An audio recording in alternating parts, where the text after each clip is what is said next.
మహాగణుడును రక్షకుడైన యేసుక్రీస్తు ప్రశస్తమైన నామంలో ఈ బైబిల్ అధ్యయనాలను క్రమంగా వీక్షిస్తున్న ప్రతి ఒక్కరికి శుభములు తెలియజేస్తూ ఈనాటి కార్యక్రమానికి సాదరంగా ఆహ్వానిస్తున్నాం. నేటి మన ధ్యాన భాగంగా లూకా సువార్త 10వ అధ్యాయాన్ని ధ్యానించుకోబోతున్నాం. ఇందులో యేసు ప్రభు 70 మంది శిష్యులను సేవార్థమై పంపుతున్న సందర్భాన్ని చూస్తాం. అలాగే మనందరికీ ఎంతో సుపరిచయమైన మంచి సమరేణి ఉపమానం ఉన్నది. ఈ అధ్యాయం ముగింపులో ప్రభువుకు ఎంతో ఇష్టమైన బేతనీ కుటుంబంను గూర్చి, ఈ కుటుంబంలోని మార్తా, మరియా, లాజరు అనే వ్యక్తులను గూర్చి, అందరి ప్రత్యేకతను గూర్చి ఇందులో చర్చిస్తాం. ఇది మనకు విత్తనాలు వేసే కాలం, పంట కాలం కాదు, కోత కాలం కాదు. ప్రతి క్రైస్తవ విశ్వాసి దేవుని వాక్యం అనే విత్తనాలు చల్లాలి. సేవా పరిచర్యకు సంబంధించి ప్రతి క్రైస్తవ విశ్వాసి యేసు రాకడకై ప్రజలను సిద్ధపరచాలి, వాక్యం ప్రకటించాలి. మన సేవకు ప్రతిఫలం ఏమనంటే మన పేర్లు పరలోకమందు వ్రాయబడి ఉండుటయే.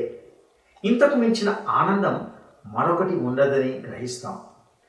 నిత్య జీవనకు వారసుడవుటకు నేనేమి చేయాలి అని ఒక ధర్మశాస్త్రోపదేశకుడు అడిగిన డొంక తిరుగుడు ప్రశ్నకు ప్రభువు మంచి సమరేణి ఉపమానం ద్వారా గొప్ప జవాబును అందించిన వైనాన్ని ఇందులో చూడగలుగుతాం. ఇంకా అనేక లోతైన సత్యాలను తెలుసుకోబోతున్నాం. అందుకై సిద్ధపడ్డామా? క్రీస్తునందు ప్రియ సోదరీ సోదరులారా, బాగున్నారా? దంపతులారా, మీరెలా ఉన్నారు? దేవుడు మీ ఇద్దరినీ జతపరిచాడు. మీ ఇద్దరికీ శిరస్సు యేసు క్రీస్తు అని మీరు గుర్తించి ఆ విధంగా ప్రవర్తిస్తే మీ కుటుంబము ఆనంద నిలయమవుతుంది. ప్రియశ్రోతలు, మీ బైబిళ్లు తెరవండి. ఈరోజు మన పాఠం లూకా సువార్త 10వ అధ్యాయం. సావధానంగా వినండి. యేసు ప్రభువు 70 మంది శిష్యులను సేవార్థమై పంపుతున్నాడు. ఈ అధ్యాయంలో మనందరికీ చిరపరిచితమైన మంచి సమరయుని ఉపమానమున్నది. అధ్యాయం ముగింపులో యేసు ప్రభు మరియ మార్తల ఇంటిలో కనిపిస్తాడు. ఇప్పుడు వివరాలు వినండి. 1 నుండి 12వ వచనం వరకు. అటు తరువాత ప్రభు 70 మంది ఇతరులను నియమించి తాను వెళ్లబోయే ప్రతి ఊరికి, ప్రతి చోటికి తనకంటే ముందుగా ఇద్దరిద్దరినిగా పంపాడు. పంపినప్పుడు ఆయన వారితో అన్నాడు, కోత విస్తారముగా ఉన్నది గాని పనివారు కొద్దిమందే. కాబట్టి కోత యజమానిని తన కోతకు పనివారిని పంపమని వేడుకొనండి. మీరు వెళ్ళండి. ఇదిగో, తోడేళ్ల మధ్యకు గొర్రె పిల్లలను పంపినట్లు నేను మిమ్ములను పంపుతున్నాను. మీరు సంచినైనా, జాలెనైనా, చెప్పులనైనా తీసుకుని పోవద్దు. తోవలో ఎవరినీ కుశల ప్రశ్నలు అడగవద్దు. మీరు ఏ ఇంటినైనా ప్రవేశించినప్పుడు ఆ ఇంటికి సమాధానమగునుగాక అని మొదట చెప్పండి. సమాధాన పాత్రుడు, శాంతియోగ్యుడు అక్కడ ఉండిన ఎడల మీ సమాధానము అతని మీద నిలుస్తుంది. లేని ఎడల అది మీకు తిరిగి వస్తుంది. వారు మీకిచ్చే పదార్థాలను తింటూ తాగుతూ ఆ ఇంటిలోనే ఉండండి. పనివాడు తన జీతానికి పాత్రుడు. ఇంటింటికి తిరగవద్దు. మీరు ఏ పట్టణములోనైనా ప్రవేశించేటప్పుడు వారు మిమ్మల్ని చేర్చుకుంటే మీ ముందర పెట్టేవి తినండి. అందులో ఉన్న రోగులను స్వస్థపరచండి. దేవుని రాజ్యము మీ దగ్గరికి వచ్చి ఉన్నదని వారితో చెప్పండి. మీరు ఏ పట్టణములోనైనా ప్రవేశించేటప్పుడు వారు మిమ్మల్ని చేర్చుకొనకపోయిన ఎడల మీరు దాని వీధులలోనికి పోయి చెప్పండి, మా పాదాలకు అంటిన మీ పట్టణపు ధూళిని కూడా మీ ఎదటనే దులిపేస్తున్నాము. అయినా దేవుని రాజ్యము సమీపించి ఉన్నదని తెలుసుకోండి. ఆ పట్టణపు గతి కంటే సొదొమ పట్టణపు గతి ఆ దినమున ఓర్వదగినదై ఉంటుంది అని మీతో చెబుతున్నాను. శ్రోతలు, వింటున్నారా? ఈ 70 మంది సేవ తాత్కాలికం. యేసు త్వరలో శిలువ మీద చనిపోవడానికి వెడుతున్నాడు. శ్రోతలు, జాగ్రత్తగా వినండి. కోత విస్తారము, పనివారు కొద్దిమంది అని ప్రభువు చెప్పిన ఈ మాట నేడు మనకు వర్తించదు. శిలువకు అవతలి వైపున ఉన్నప్పుడు ప్రభువు ఈ మాట అన్నాడు. యేసు శిలువ వేతతో ఒక యుగం ముగిసింది. ఆయన పునరుత్థానంతో ఇప్పటి మన యుగం ప్రారంభమైంది. ఇది మనకు విత్తనాలు వేసే కాలం, పంటకాలం కాదు, కోతకాలం కాదు. ప్రతి యుగ సమాప్తిలో తీర్పు ఉంది. విత్తే ఈ యుగం ముగిసేటప్పుడు పంట కోత, అదే తీర్పు సమయం. మత్తయి సువార్త 13వ అధ్యాయం 30వ వచనంలో ప్రభు అన్నాడు, కోతకాలము వరకు గోధుమలను గురుగులను కలిసి పెరగనివ్వండి. కోతకాలమందు గురుగులను ముందుగా కూర్చి వాటిని కాల్చివేయడానికి కట్టలు కట్టి గోధుమలను నా కొట్టులో చేర్చిపెట్టండి అని కోత పనివారితో చెప్తాను.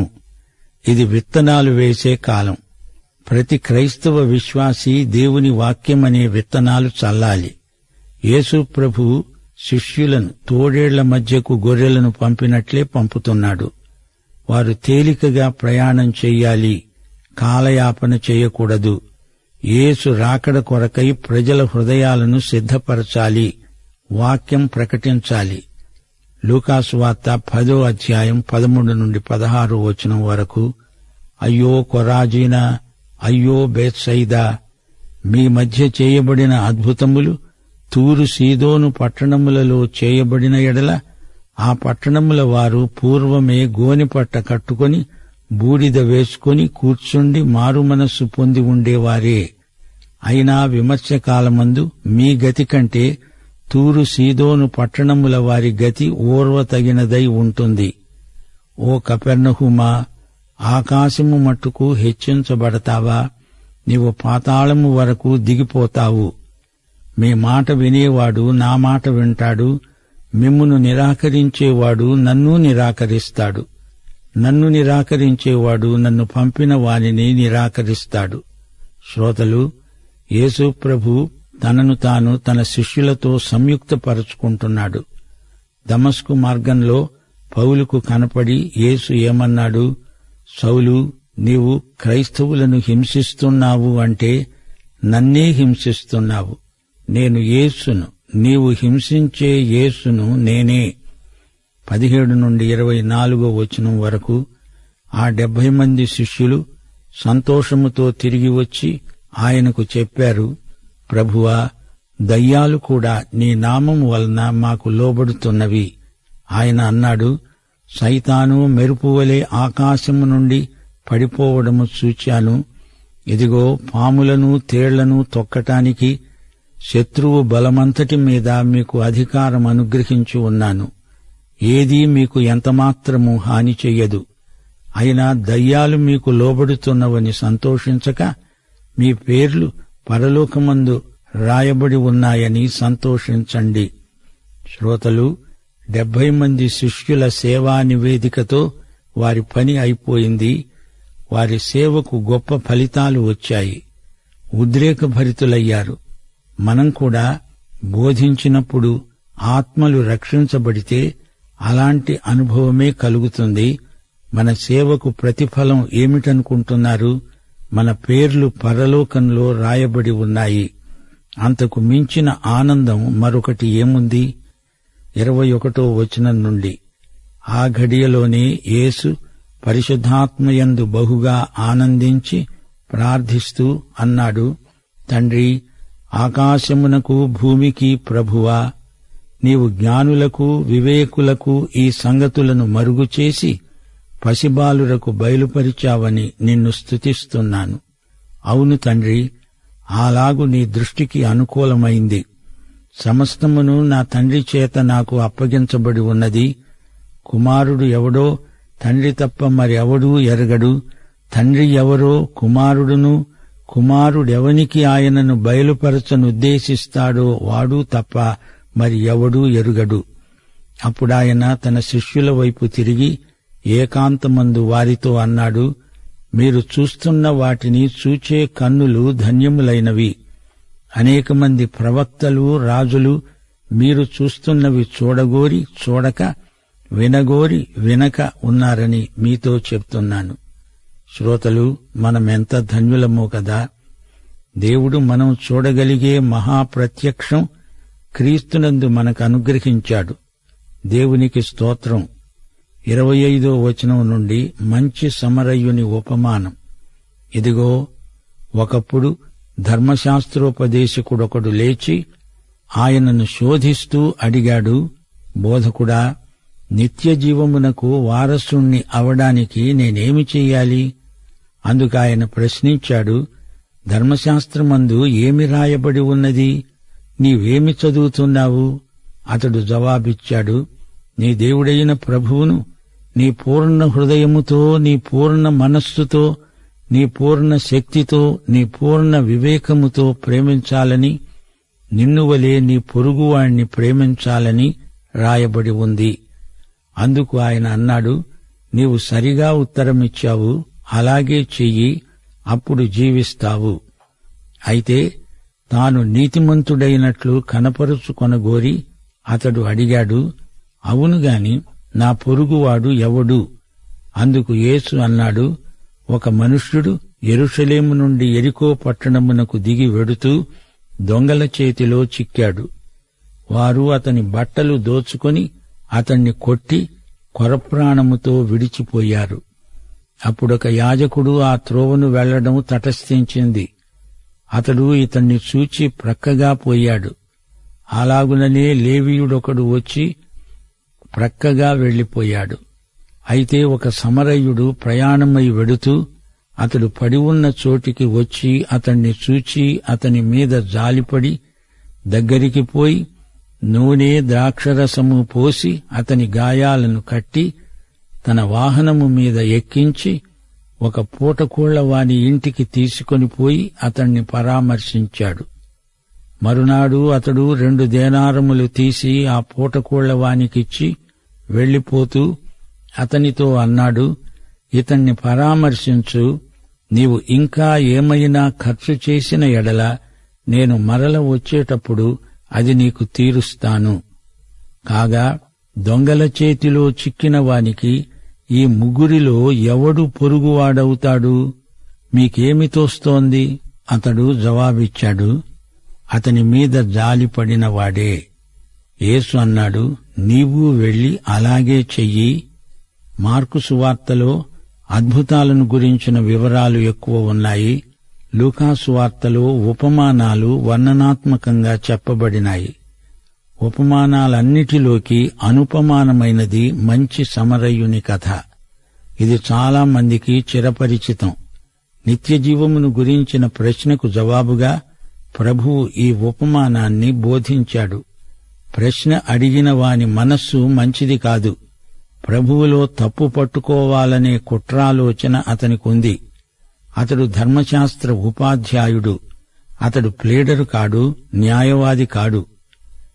ఈ ఉపదేశకుడు ధర్మశాస్త్రాన్ని, అందరి అర్థమును ప్రజలకు నేర్పుతాడు. అది అతని వృత్తి. న్యాయస్థానాలలో న్యాయవాదులు వాదిస్తారు. ఒకచోట ఒక న్యాయవాది అవతలి న్యాయవాదిని అబద్ధికుడు అన్నాడు. అతడు ఇతణ్ణి దొంగ అన్నాడు. అప్పుడు జడ్జి అన్నాడు, మన న్యాయవాదులిద్దరూ ఒకరినొకరు మనకు పరిచయం చేసుకున్నారు. ఇప్పుడు మన ముందున్న వ్యాజ్యం విచారణ ప్రారంభిద్దాము. ఆత్మకు దీపం దేవుని వాక్యం, ఆత్మకు జీవం. దేవుని వాక్యం అనుదిన ఆహారం, మన ఆత్మకు జీవాహారం. అనుదిన ఆహారం, ఆ దేవుని వాక్య జ్ఞానం. క్రీస్తే జీవాహారం. ప్రభు యేసే శాశ్వత జీవం.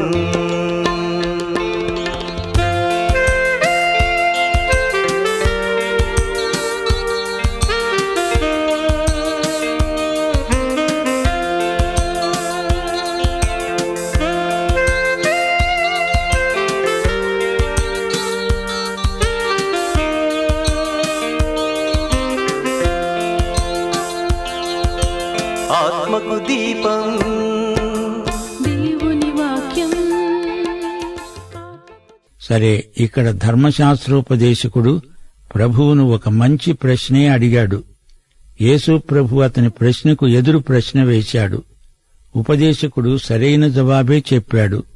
దేవుణ్ణి సంపూర్ణంగా గాఢంగా ప్రేమించాలి. పొరుగువాణ్ణి తనను వలెనే ప్రేమించాలి. ధర్మశాస్త్రం చెప్పింది ఎవ్వరూ చెయ్యలేరు. కాని అది అతడు ఒప్పుకోడు. తాను నీతిమంతుణ్ణి అని ప్రదర్శించుకునే ఉబలాటం అతనిలో ఎక్కువగా ఉంది. నీ జవాబు సరిగా ఉంది, అలా చెయ్యి అన్నాడు ప్రభు. ఎవడూ ధర్మశాస్త్రము వల్ల నీతిమంతుడుగా తీర్చబడడు, అది అసాధ్యం. గలతీ పత్రిక 2:16 మనుష్యుడు ధర్మశాస్త్ర సంబంధమైన క్రియల మూలమున నీతిమంతుడుగా తీర్చబడడు. రోమాపత్రిక 8:3-4 జాగ్రత్తగా వినండి. ధర్మశాస్త్రము దేనిని చేయజాలకపోయిందో దానిని దేవుడే చేశాడు. క్రీస్తు శరీరమందు పాపమునకు శిక్ష విధించబడింది. ఆ ఉపదేశకుడు యథార్థపరుడైతే ఒప్పుకోవాలి, ప్రభూ, నేను ధర్మశాస్త్రాన్ని నెరవేర్చలేను, నిస్సహాయుణ్ణి. అయితే నిత్యజీవానికి నాకేది దారి అని అతడు అడిగి ఉంటే ఎంత బావుండేది. అయితే ధర్మశాస్త్రోపదేశకుడు డొంక తిరుగుడు ప్రశ్న అడుగుతున్నాడు. ధర్మశాస్త్రోపదేశకుడు ఒక లేవీయుడు. ఈ ఉపమానంలోని లేవీయుణ్ణి తనలో తానే చూచుకున్నాడు ధర్మశాస్త్రోపదేశకుడు. దొంగల చేత కొట్టబడిన వ్యక్తిని చూచి చూడనట్లు యాజకుడు, లేవీయుడు ప్రక్కగా దాటిపోయారు. అయితే సమరయుడు అలా పోలేదు. అక్కరలో ఉన్న బాధితుడికి అతడు పొరుగువాడయ్యాడు. ఈ ఉపమానంలోని పాత్రల స్వభావాలు ఎలాంటివో చూడండి. 1. దొంగలు. నీది నాది, నీ దగ్గర ఉన్నది నీది కాదు, అది నాది అని బలాత్కారంగా కొట్టి దోచుకునేవారే ఈ దొంగలు. 2. యాజకుడు, లేవీయుడు. వీరి ఆలోచన ధోరణి ఎలా ఉంది? నాది నాది, నీది నీది, ఎవరిది వారిదే అంటూ బాధితుణ్ణి వదిలేశారు. 3. మంచి సమరయుడు. అతడేమనుకుంటున్నాడు? నాది నీది, అక్కరలో ఉన్న నీదే ఇది, నాది కాదు. ప్రియ శ్రోతలు, వింటున్నారా?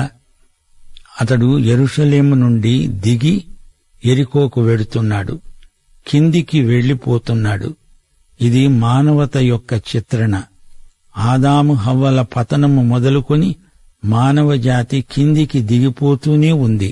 ఇది అధోముఖ ప్రయాణం. యెరూషలేము పైన ఉంది, యెరికో కింద ఉంది. యెరూషలేము ఆశీర్వచనం, యెరికో శాపం. దొంగలు కొట్టిన వ్యక్తి కొరప్రాణంతో ఉన్నాడు. దొంగలు అంటే సైతానుకు సంకేతం. యోహాను సువార్త 8:44 ఆది నుండి సైతాను నరహంతకుడు, దొంగ, హత్య, నాశనము కలుగజేసే దేవ విరోధి, అపవాది. యోహాను సువార్త 10:8 ప్రభు అన్నాడు, నాకు ముందు వచ్చిన వారు దొంగలు, దోచుకునేవారు. సైతాను దొంగ. యేసు ప్రభువు 2 దొంగల మధ్య సిలువ వేయబడ్డాడు. ఆయన అక్రమకారులలో ఒకడుగా లెక్కించబడ్డాడు. ఒకసారి ప్రభు అన్నాడు, మత్తయి సువార్త 26:55 ఆ ఘడియలోనే యేసు జనసమూహములను చూచి అన్నాడు, బందిపోటు దొంగ మీదికి వచ్చినట్లు కత్తులతో, గుదియలతో నన్ను పట్టుకోటానికి వచ్చారా? నేను అనుదినము దేవాలయములో కూర్చుండి బోధిస్తున్నప్పుడు మీరు నన్ను పట్టుకోలేదే. యాజకుడు అక్కరలో ఉన్న వ్యక్తికి ముఖం తప్పించాడు. మతం మనిషిని రక్షించలేదు, మతాచారాలు మనిషిని బ్రతికించలేవు. మరో రహస్యం ఇందులో ఉంది. అంతకు ముందే అతడు దోచుకోబడినవాడు. అతని దగ్గర యాజకునికి ఏం దొరుకుతుంది? అందుకే అతడు చూచి చూడకుండా ప్రక్కగా తొలగిపోయాడు. లేవీయుడు కూడా చూచి చూడనట్లు దాటుకొని పోయాడు. యాజకుడి ఆచారకాండ, లేవీయుడి న్యాయశాస్త్ర పాండిత్యము ఇవేవీ అక్కరలో ఉన్న మనిషికి, కొరప్రాణంతో ఉన్న దౌర్భాగ్యునికి ఏమాత్రమూ సాయం చెయ్యజాలవు అని రుజువైంది. యేసు మతప్రమేయం లేని దేవుడు, జాతి మత కుల భేదాలెరుగని దేవుడు. యూదుడని, సమరయుడని, దేశీయుడని, అన్యుడని ఎలాంటి భేదము చూపని వార్త యేసుక్రీస్తు రక్షణ సువార్త. మానవుల విభిన్న సంస్కృతి సభ్యతలను అధిగమించిన విమోచన సువార్త. మతం ఒకే జాతివారైనా సాయం చెయ్యదు. యాజకుడు, లేవీయుడు యూదులు, బాధితుడు యూదుడు, కాని అతనికి సాయం చేసినవాడు సమరయుడు. దెబ్బతిన్నవాడు తన పొరుగువాడు ఎవడో చెప్పాలి. అక్కరలో ఉన్నవానికి సాయపడినవాడే అతని పొరుగువాడు. నీ ఇంటి ప్రక్కనే ఉన్నంత మాత్రాన అతడు నీ పొరుగువాడు కాడు. పాపముల చేత, అపరాధముల చేత చచ్చిన మానవుణ్ణి బ్రతికించి విమోచించిన యేసుక్రీస్తే మంచి సమరయుని కంటే మంచివాడు. ప్రియశ్రోత, నీ స్థితి ఎలా ఉంది? దేవుడు నీ పొరుగువాడు. యేసుక్రీస్తు నీ పొరుగువాడు. నిన్ను స్వస్థపరుస్తాడు, నిన్ను బ్రతికిస్తాడు, నిన్ను మంచి సహవాసంలో చేర్పిస్తాడు. తాను తిరిగి వచ్చే వరకు నీకు అన్ని సదుపాయాలు చేస్తాడు. యేసును మించిన పొరుగువాడు ఎవడున్నాడు? ప్రియశ్రోత, ఇదే మంచి సమరయుని సందేశం. 38వ వచనం నుండి, అంతట వారు ప్రయాణమై వెడుతూ ఉండగా ఆయన ఒక గ్రామములో ప్రవేశించాడు. మార్తా అనే ఒక స్త్రీ ఆయనను తన ఇంట చేర్చుకున్నది. ఆమెకు మరియ అనే సహోదరి ఉంది. ఈమె యేసు పాదముల వద్ద కూర్చుండి ఆయన బోధ వింటూ ఉన్నది. మార్త విస్తారమైన పని పెట్టుకొనడము చేత తొందరపడి ఆయన వద్దకు వచ్చి అన్నది, ప్రభువా, నేను ఒంటరిగా పనిచేయడానికి నా సహోదరి నన్ను విడిచిపెట్టినందున నీకు చింత లేదా? నాకు సహాయము చేయమని ఆమెతో చెప్పు. అందుకు ప్రభువు అన్నాడు, మార్తా, మార్తా, నీవు అనేకమైన పనులను గూర్చి విచారణ కలిగి తొందరపడుతున్నావు, గాని అవసరమైనది ఒక్కటే. మరియ ఉత్తమమైన దానిని ఏర్పరచుకున్నది, అది ఆమె వద్ద నుండి తీసివేయబడదు. ప్రియశ్రోత, నీవు ఉత్తమమైనది ఏదో ఏర్పరచుకున్నావా? యేసు, ఆయన వాక్యము మనకుంటే చాలు. ఇదే నీ జీవిత తీర్మానమై ఉండాలి. మార్త కూడా ప్రభువును ఎంతో ప్రేమించింది. ఆయన కోసం భోజనం సిద్ధం చెయ్యాలి. అవి ఇవి ఎన్నెన్నో చిల్లర పనులను కల్పించుకొని నానా హైరానా పడిపోతోంది. తీరా యేసు దగ్గరికి వచ్చి మరియ మీద ఫిర్యాదు చేసింది. ప్రభు కోప్పడలేదు. మార్తా, అవన్నీ ఎందుకు పెట్టుకున్నావు? అది నీ ఆరోగ్యానికి మంచిది కాదు. మరియలాగా నీవు వచ్చి కూర్చో, ఎవరొద్దన్నారు? నీవు చేసే పని కంటే నీవు నాకు ముఖ్యం, సహవాసం ముఖ్యం అంటూ ప్రభు ఆమెకు అవసరమైన వాక్యౌషధం ప్రసాదించాడు. ప్రియశ్రోత, నీ ఆరోగ్యం ఎలా ఉంది? ప్రశాంత చిత్తంతో ప్రభువు పాదాల చెంత కూర్చుండి ఆయన హితవాక్యం విను. సోదరీ, సోదరుడా, వాక్యాన్ని నెమరు వేసుకోవడం అభ్యాసం చెయ్యాలి. నీ పనులన్నీ హాయిగా అప్పుడే చేసుకోగలుగుతావు. వాక్యాన్ని మనము ఎంతో శ్రద్ధగా వినాలి. పని తొందరతో రక్తపోటు వ్యాధికి గురయ్యేవారు చాలామంది ఉన్నారు. ఆయన నోటి మాట నీ సర్వ శరీరానికి ఆరోగ్యం. ఈ పాఠంలో 2 ప్రాముఖ్యమైన సత్యాలు మీ దృష్టికి తెస్తాము. సమరయులకు, యూదులకు మధ్య ప్రబలమైన జాతి వైషమ్యమున్నది. అయితే యేసు తన సేవారంభంలోనే ఒక సమరయురాలికి సువార్త ప్రకటించి ఆమెను రక్షించాడు. ఈ విధంగా సమరయుల పట్ల తన ప్రేమను వెల్లడించాడు. మానవుని విలువను గుర్తించలేని మతమెందుకు? సమరయునిలోని సానుభూతి, కనికరం ఉన్నత స్థాయికి చెందినవి.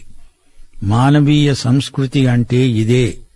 మామూలు పరిస్థితుల్లో అయితే ఆ యూదుడు ఈ సమరయుడితో అసలు మాట్లాడతాడా? ఈ అడ్డుగోడలను పడగొట్టడానికే యేసుక్రీస్తు ఈ లోకానికి వచ్చాడు. మత్తయి సువార్త 27వ అధ్యాయం 32వ వచనంలో కురేనీయుడైన సీమోను సిలువ మోస్తూ యేసును వెంబడించాడు. సీమోను యూదుడు. అతని కుమారులు అలెగ్జాంద్రు, రూపు. అలెగ్జాంద్రు గ్రీకు పేరు, రూపు రోమీయుల పేరు. అతని కుటుంబం 3 సంస్కృతుల సమ్మేళనం. యేసు శిలువ మీద హెబ్రీ, గ్రీకు, రోమా భాషల్లో ఆయన విలాసం రాసిపెట్టి ఉంది. ఇక మార్తా మరియలను చూడండి.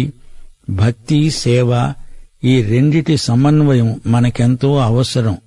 మార్తా పెద్దది, ఆమె చెల్లెలు మరియా. మార్తకు ఒక వరమున్నది, మరియకు మరో వరముంది. ఇద్దరూ ఒకే పని చెయ్యాలని కాదు, ఇద్దరి మధ్య సమాధానముండాలి. మరియ మార్తతో పని చేయవచ్చు, మార్తా మరియతో వచ్చి కూర్చొని వాక్యం వినవచ్చు. ప్రభువు మార్తకు మరియకు మధ్య సమాధానం కుదిర్చాడు. మార్త పని ఆధ్యాత్మికమే, మరియ వైఖరి ఆధ్యాత్మికమే. క్రైస్తవ బోధ, పని ఈ రెండూ ప్రత్యేక శాఖలు కావు. ఇద్దరూ పరస్పర ప్రేమ గలిగి ఒకరికొకరు చేదోడు వాదోడుగా ఉండాలి. క్రైస్తవ జీవితమంతా ఆధ్యాత్మికమే. అందుకే అన్నం తినేటప్పుడు కూడా ప్రార్థన చేస్తాము, వాక్యం చదివేటప్పుడు ప్రార్థన చేస్తాము. అంతా ఆధ్యాత్మికమే. మన బోధకు మన పనికి సమన్వయం కుదరాలి, సమతౌల్యం ఉండాలి. ప్రియ శ్రోత, నీ తీర్మానమేమిటి? పాఠం ఇంతటితో సమాప్తం.